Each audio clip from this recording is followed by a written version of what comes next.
Ramón del Valle Inclán, Beatriz, Satanás. 1. Cercaba al palacio un jardín señorial, lleno de noble recogimiento. Entre mirtos seculares blanqueaban estatuas de dioses, pobres estatuas mutiladas. Los cedros y los laureles cimbraban con augusta melancolía sobre las fuentes abandonadas. Algún tritón, cubierto de hojas, borboteaba a intervalos su risa quimérica, y el agua temblaba en la sombra, con latido de vida misteriosa y encantada. La condesa casi nunca salía del palacio. Contemplaba el jardín desde el balcón plateresco de su alcoba, y con la sonrisa amable de las devotas linajudas, le pedía a Fray Ángel, su capellán, que cortase las rosas para el altar de la capilla. Era muy piadosa la condesa. Vivía como una priora noble retirada en las estancias tristes y silenciosas de su palacio, con los ojos vueltos hacia el pasado. Ese pasado que los reyes de armas poblaron de leyendas heráldicas. Carlota Elena, Aguiar y Bolaño, condesa de Portadell, las aprendiera cuando niña, deletreando los rancios nobiliarios. Descendía de la casa de Barbanzón, una de las más antiguas y esclarecidas, según afirman, ejecutorias de nobleza y cartas de hidalguía signadas por el señor rey don Carlos I. La condesa guardaba como reliquias aquellas páginas infanzonas aforradas en velludo carmesí, que de los siglos pasados hacían gallarda remembranza con sus grandes letras floridas, sus orlas historiadas, sus grifos heráldicos, sus emblemas caballerescos, sus cimeras empenachadas y sus escudos de 10 y 6 cuarteles, miniados con paciencia monástica, de gules y de azur, de oro y de plata, de sable y de sinople. La condesa era unigénita del célebre marqués de Barbanzón, que tanto figuró en las guerras carlistas. Hecha la paz después de la traición de Vergara, nunca los leales llamaron de otra suerte al convenio. El marqués de Barbanzón emigró a Roma. Y como aquellos tiempos eran los hermosos tiempos del Papa Rey, el caballero español fue uno de los gentiles hombres extranjeros con cargo palatino en el Vaticano. Durante muchos años llevó sobre sus hombros el manto azul de los guardias nobles y lució la bizarra ropilla acuchillada de terciopelo y raso. El mismo arreo galán con que el divino Sancio retrató al divino César Borgia. Los títulos de marqués de Barbanzón, conde de Gondariu y señor de Goa extinguiéronse con el buen caballero don Francisco Xavier Aguiar y Bendaña, que maldijo en su testamento con arrogancias de caballero leal a toda su descendencia, si entre ella había uno solo que, traidor y vanidoso, pagase lanzas y anatas a cualquier señor rey que no lo fuese por la gracia de Dios. Su hija admiró llorosa la soberana gallardía de aquella maldición que se levantaba del fondo de un sepulcro, y acatando la voluntad paterna, dejó perderse los títulos que honraran 20 de sus abuelos, pero suspiró siempre por aquel marquesado de Barbanzón. Para consolarse solía leer, cuando sus ojos estaban menos cansados, el nobiliario del monje de Armentáriz, donde se cuentan los orígenes de tan esclarecido linaje. Si más tarde título de condesa fue por gracia pontificia. 2. La mano atenazada y flaca del capellán levantó el blasonado cortinón de damasco carmesí. ¿Da su permiso la señora condesa? Adelante, fray Ángel. El capellán entró. Era un viejo alto y seco, con el andar dominador y marcial. Llegaba de Barbanzón, donde había estado cobrando los florales del mayorazgo. Acababa de apearse en la puerta del palacio y aún no se descalzara las espuelas. Allá, en el fondo del estrado, la suave condesa suspiraba tendida sobre el canapé de damasco carmesí. Apenas había dentro del salón. Caía la tarde adusta e invernal. La condesa rezaba en voz baja y sus dedos, lirios blancos aprisionados en los mitones de encaje, pasaban lentamente las cuentas de un rosario traído de Jerusalén. Largos y penetrantes alaridos llegaban al salón desde el fondo misterioso del palacio. Agitaban la oscuridad, palpitaban en el silencio como las alas del murciélago Lucifer. Fray Ángel se santiguó. Válgame Dios, sin duda el demonio continúa martirizando a la señorita Beatriz. La condesa puso fin a su rezo, santiguándose con el crucifijo del rosario, y suspiró. Pobre hija mía, el demonio la tiene poseída. A mí me da espanto oírla gritar, verla retorcerse como una salamandra en el fuego. Me han hablado de una saludadora que hay en Céltigos. Será necesario llamarla. Cuentan que hace verdaderos milagros. Fray Ángel, indeciso, movía la tonsurada cabeza. Sí que los hace, pero lleva 20 años encamada. Se manda el coche, Fray Ángel. Imposible por esos caminos, señora. Se la trae en silla de manos. Únicamente, pero es difícil, muy difícil. La saludadora pasa del siglo. Es una reliquia. Viendo pensativa a la condesa, el capellán guardó silencio.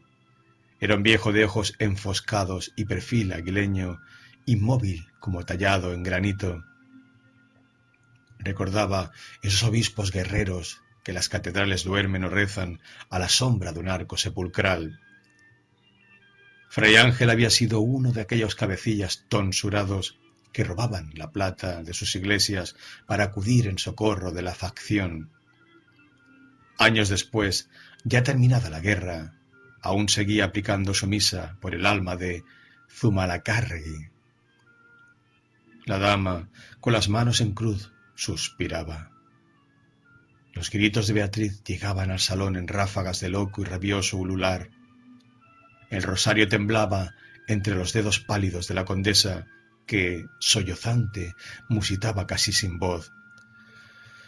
¡Pobre hija! ¡Pobre hija! Fray Ángel preguntó. ¿No estará sola? La condesa cerró los ojos lentamente, al mismo tiempo que, con un ademán lleno de cansancio, reclinaba la cabeza en los cojines del canapé. Está con mi tía, la generala, y con el señor penitenciario, que iba a decirle los exorcismos. Ah, ¿pero está aquí el señor penitenciario? La condesa respondió tristemente. Mi tía le ha traído. Fray Ángel habíase puesto en pie con extraño sobresalto. ¿Qué ha dicho el señor penitenciario? Yo no lo he visto aún. ¿Hace mucho que está ahí? Tampoco lo sé, Fray Ángel. ¿No lo sabe la señora condesa? No. He pasado toda la tarde en la capilla. Hoy comencé una novena a la Virgen de Bradomín. Si sana mi hija, le regalaré el collar de perlas y los pendientes que fueron de mi abuela, la marquesa de Barbanzón. Fray Ángel escuchaba con torva inquietud. Sus ojos, enfoscados bajo las cejas, parecían dos alimañas monteses azoradas. Cayó la dama suspirante. El capellán permaneció en pie. Señora condesa, voy a mandar ensillar la mula, y esta noche me pongo en Céltigos.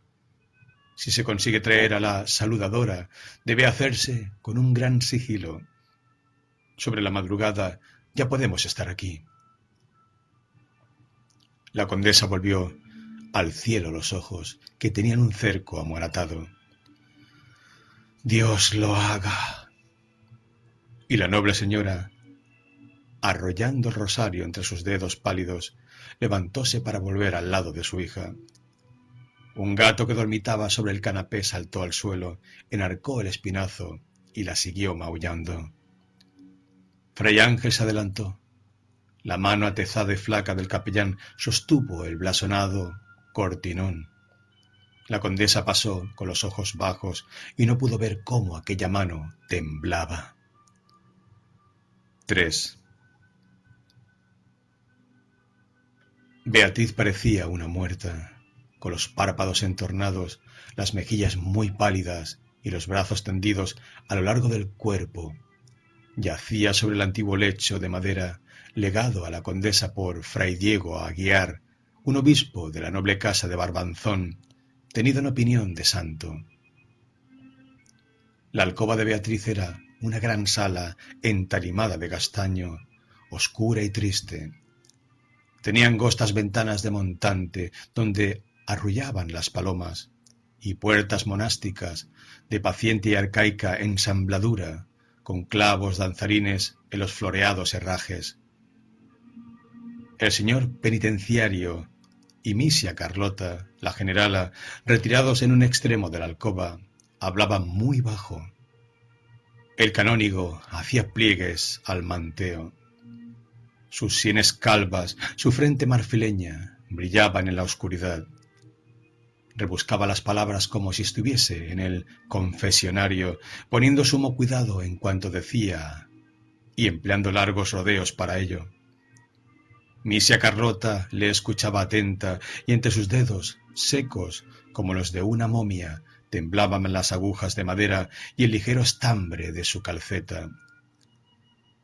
Estaba pálida y, sin interrumpir al señor penitenciario, de tiempo en tiempo repetía anonadada: «Pobre niña, pobre niña». Como Beatriz lloraba suspirando, se levantó para consolarla. Después volvió al lado del canónigo, que con las manos cruzadas y casi ocultas entre los pliegues del manteo, parecía sumido en grave meditación. Misia Carlota, que había sido siempre dama de gran entereza, se enjugaba los ojos y no era dueña de ocultar su pena. El señor penitenciario le preguntó en voz baja: «¿Cuándo llegará ese fraile?» «Tal vez haya llegado». «Pobre condesa, ¿qué hará?» «¿Quién sabe?» «¿Ella no sospecha nada?» No podía sospechar. Es tan doloroso tener que decírselo. Callaron los dos. Beatriz seguía llorando. Poco después entró la condesa, que procuraba parecer serena. Llegó hasta la cabecera de Beatriz, inclinóse en silencio y besó la frente yerta de la niña. Con las manos en cruz, semejante a una dolorosa, y los ojos fijos, estuvo largo tiempo contemplando aquel rostro querido. Era la condesa todavía hermosa, prócer de estatura y muy blanca de rostro, con los ojos azules y las pestañas rubias, de un rubio dorado que tendía leve ala de sombra en aquellas mejillas tristes y altaneras. El señor penitenciario se acercó. «Condesa, necesito hablar con ese fray Ángel». La voz del canónigo, de ordinario, acariciadora y susurrante, estaba llena de severidad. La condesa se volvió sorprendida. «Fray Ángel no está en el palacio, señor penitenciario». Y sus ojos azules, aún empañados de lágrimas, interrogaban con afán, al mismo tiempo que sobre los labios marchitos temblaba una sonrisa amable y prudente de dama devota. Misia Carlota, que estaba a la cabecera de Beatriz, se aproximó muy quedamente. «No hablen ustedes aquí, Carlota, es preciso que tengas valor». «Dios mío, ¿qué pasa? ¡Calla!». Al mismo tiempo llevaba a la condesa fuera de la estancia. El señor penitenciario bendijo en silencio a Beatriz y sin recoger sus hábitos talares salió detrás. Misia Carlota quedó en el umbral, inmóvil, y enjugándose los ojos, contempló desde allí cómo la condesa y el penitenciario se alejaban por el largo corredor. Después, santiguándose, volvió sola al lado de Beatriz y posó su mano de arrugas sobre la frente tersa de la niña.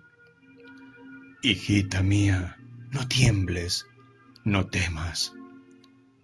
Cabalgó en la nariz los quevedos con guarnición de concha.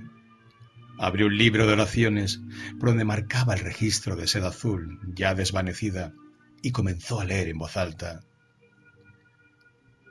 Oración. Oh tristísima y dolorosísima Virgen María, mi Señora, que siguiendo las huellas de vuestro amantísimo Hijo y mi Señor Jesucristo, llegasteis al monte Calvario, donde el Espíritu Santo quiso regalaros, como en monte de mirra, y os ungió madre del linaje humano. Concededme, Virgen María, con la divina gracia, el perdón de los pecados y apartad de mi alma los malos espíritus que la acercan, pues sois poderosa para arrojar a los demonios de los cuerpos y las almas. Yo espero, Virgen María, que me concedáis lo que os pido, si ha de ser para vuestra mayor gloria y mi salvación eterna. Amén. Beatriz repitió. Amén. 4. Los ojos del gato, que hacía centinela al pie del brasero, lucían en la oscuridad. La gran copa de cobre bermejo aún guardaba entre la ceniza algunas ascuas mortecinas. En el fondo apenas esclarecido del salón, sobre los cortinajes de terciopelo, brillaba el metal de los blasones bordados. La puente de plata y los 9 roeles de oro de don Enrique II diera por armas al señor de Barbanzón, Pedro Aguiar de Tor, llamado el Chivo y también el Viejo. Las rosas marchitas perfumaban la oscuridad, deshojándose misteriosas en antiguos floreros de porcelana que imitaban manos abiertas. Un criado encendía los candelabros de plata que había sobre las consolas. Después la condesa y el penitenciario entraban en el salón.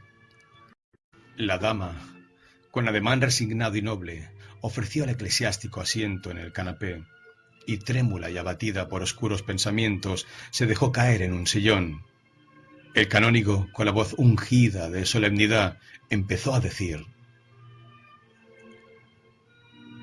«Es un terrible golpe, condesa». La dama suspiró: «Terrible, señor penitenciario». Quedaron silenciosos. La condesa se enjugaba las lágrimas que humedecían el fondo azul de sus pupilas. Al cabo de un momento murmuró, cubierta la voz por un anhelo que apenas podía ocultar: «Temo tanto lo que usted va a decirme». El canónigo inclinó con lentitud su frente pálida y desnuda, que parecía macerada por las graves meditaciones teológicas. «Es preciso acatar la voluntad de Dios». «Es preciso, pero ¿qué hice yo para merecer una prueba tan dura?» «¿Quién sabe hasta dónde llegan sus culpas? Y los designios de Dios nosotros no los conocemos».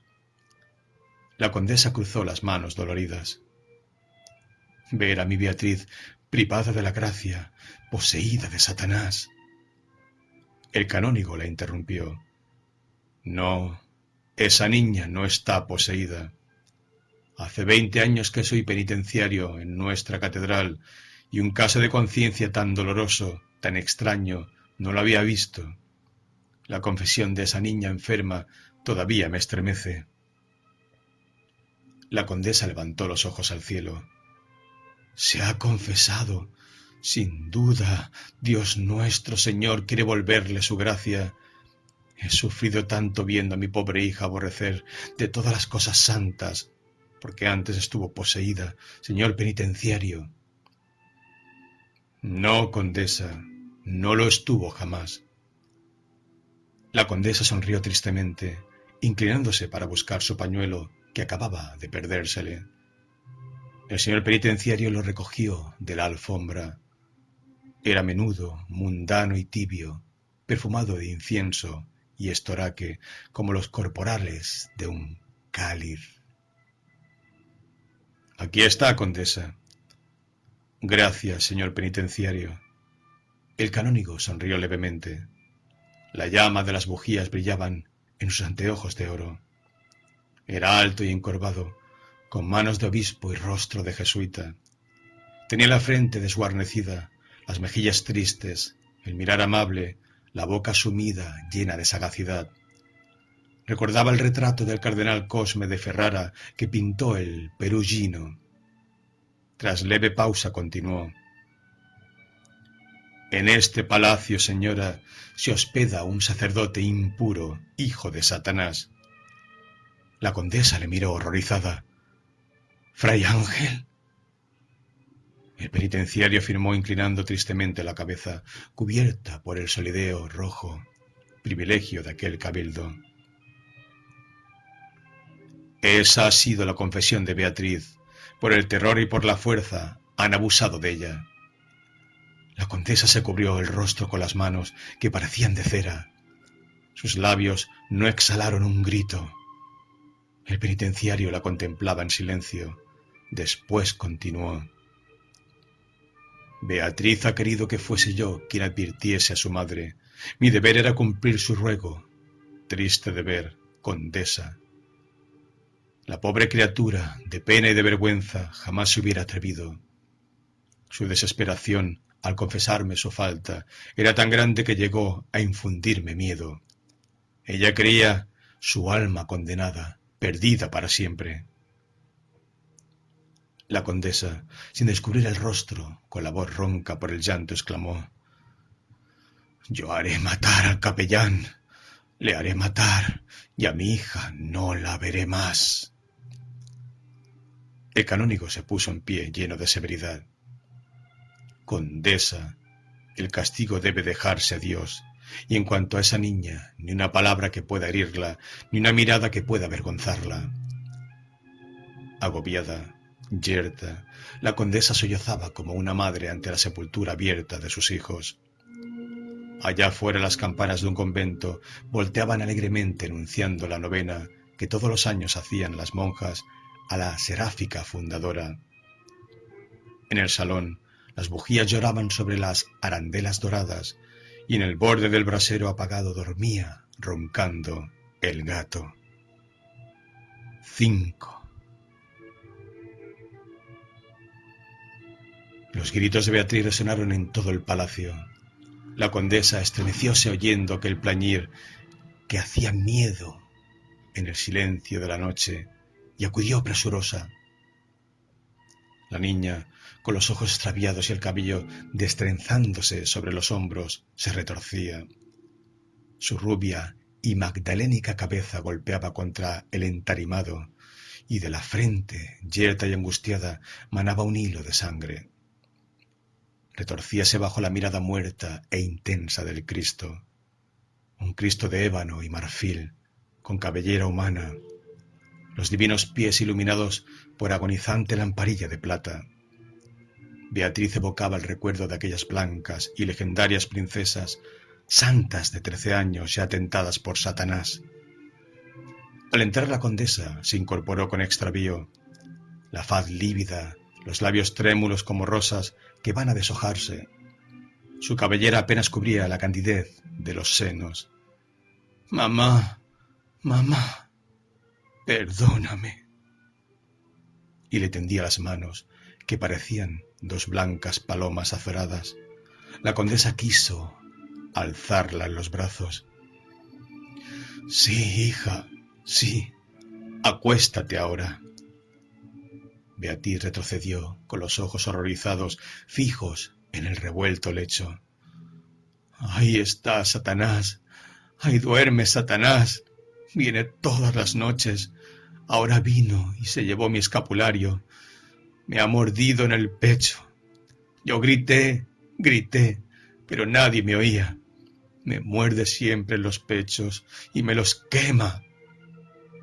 Y Beatriz, Mostrábale a su madre el seno de blancura lívida, donde se veía la huella negra que dejan los labios de Lucifer cuando besan. La condesa, pálida como la muerte, descolgó el crucifijo y le puso sobre las almohadas. No temas, hija mía, nuestro Señor Jesucristo vela ahora por ti. No, no. Y Beatriz se estrechaba al cuello de su madre. La condesa arrodillóse en el suelo. Entre sus manos guardó los pies descalzos de la niña, como si fuesen dos pájaros enfermos y ateridos. Beatriz, ocultando la frente en el hombro de su madre, sollozó. Mamá querida, fue una tarde que bajé a la capilla para confesarme. Yo te llamé gritando, tú no me oíste. Después quería venir todas las noches y yo estaba condenada. Calla, hija, no recuerdes. Y las dos lloraron juntas, en silencio, mientras sobre la puerta, de arcaica ensambladura y floreados herrajes, arrullaban dos tórtolas que Fray Ángel había criado para Beatriz. La niña, con la cabeza apoyada en el hombro de su madre, trémula y suspirante, adormecióse poco a poco. La luna de invierno brillaba en el montante de las ventanas y su luz blanca se difundía por la estancia. Fuera se oía el viento que sacudía los árboles del jardín y el rumor de una fuente. La condesa acostó a Beatriz en el canapé y, silenciosa, llena de amoroso cuidado, la cubrió con una colcha de damasco carmesí, ese damasco antiguo que parece tener algo de litúrgico. Beatriz suspiró sin abrir los ojos. Sus manos quedaron sobre la colcha. Eran pálidas, blancas, ideales, transparentes a la luz. Las venas, azules, dibujaban una flor de ensueño. Con los ojos llenos de lágrimas, la condesa ocupó un sillón que había cercano. Estaba tan abrumada que casi no podía pensar y rezaba confusamente, adormeciéndose con el resplandor de la luz que ardía a los pies del Cristo en un vaso de plata. Ya muy tarde entró Misia Carlota, apoyada en su muleta, con los quevedos temblantes sobre la corva nariz. La condesa se llevó un dedo a los labios, indicándole que Beatriz dormía, y la anciana se acercó sin ruido, andando con trabajosa lentitud. Al fin descansa. Sí, pobre alma blanca. Sentóse y arrimó la muleta a uno de los brazos del sillón. Las dos damas guardaban silencio.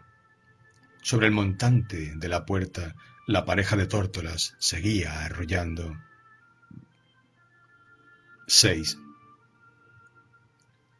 A medianoche llegó la saludadora de Céltigos.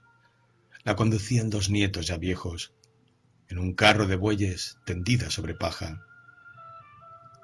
La condesa dispuso que dos criados la subiesen. Entró salmodiando saludos y oraciones. Era vieja, muy vieja, con el rostro desgastado como las medallas antiguas y los ojos verdes, del verde maléfico que tienen las fuentes abandonadas donde se reúnen las brujas. La noble señora salió a recibirla hasta la puerta y, temblándole la voz, preguntó a los criados: ¿Visteis si ha venido también Fray Ángel?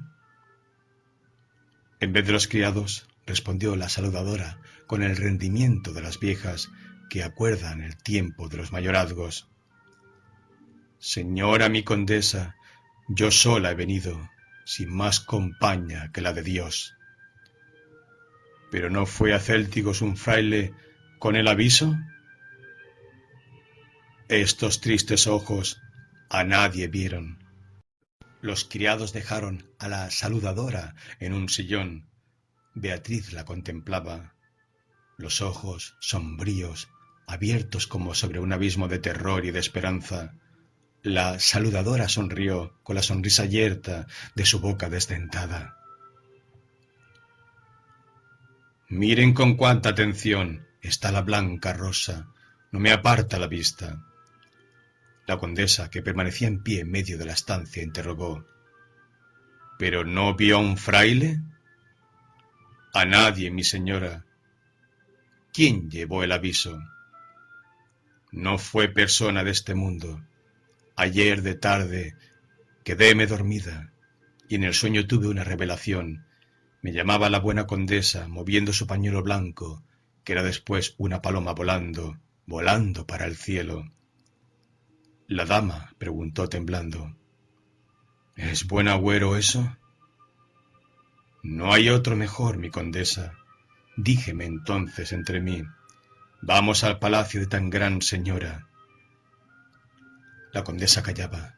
Después de algún tiempo, la saludadora, que tenía los ojos clavados en Beatriz, pronunció lentamente: a esta rosa galana le han hecho mal de ojo. En un espejo puede verse, si a mano lo tiene, mi señora. La condesa le entregó un espejo guarnecido de plata antigua. Levantóle en alto la saludadora, igual que hace el sacerdote con la hostia consagrada. Lo empañó echándole el aliento y con un dedo tembloroso trazó el círculo del rey Salomón. Hasta que se borró por completo, tuvo los ojos fijos en el cristal.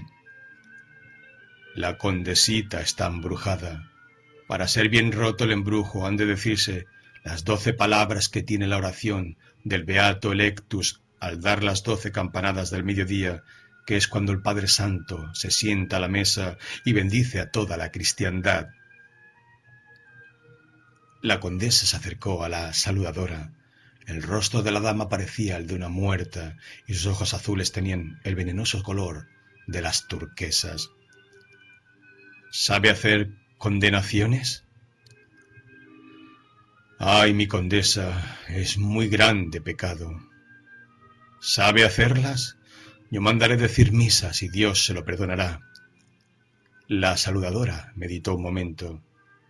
Sé hacerlas, mi condesa, pues hágalas. ¿A quién, mi señora? A un capellán de mi casa. La saludadora inclinó la cabeza. Para eso hace menester del breviario. La condesa salió y trajo el breviario de Fray Ángel. La saludadora arrancó 7 hojas y las puso sobre el espejo.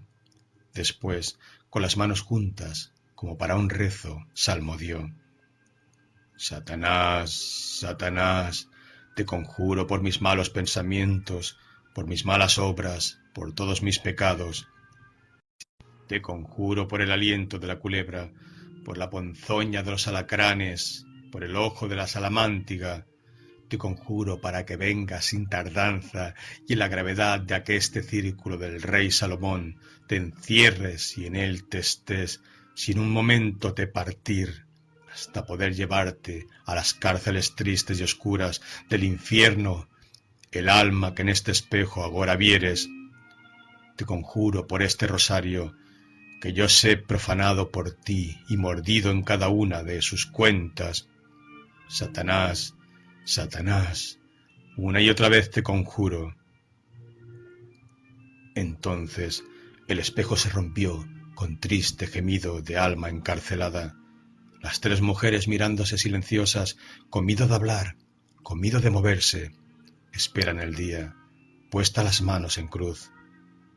Amanecía cuando sonaron grandes golpes en la puerta del palacio. Unos aldeanos de Céltigos traían a hombros el cuerpo de Fray Ángel, que al claro de luna descubrieran flotando en el río. La cabeza yerta, tonsurada, pendía fuera de las andas.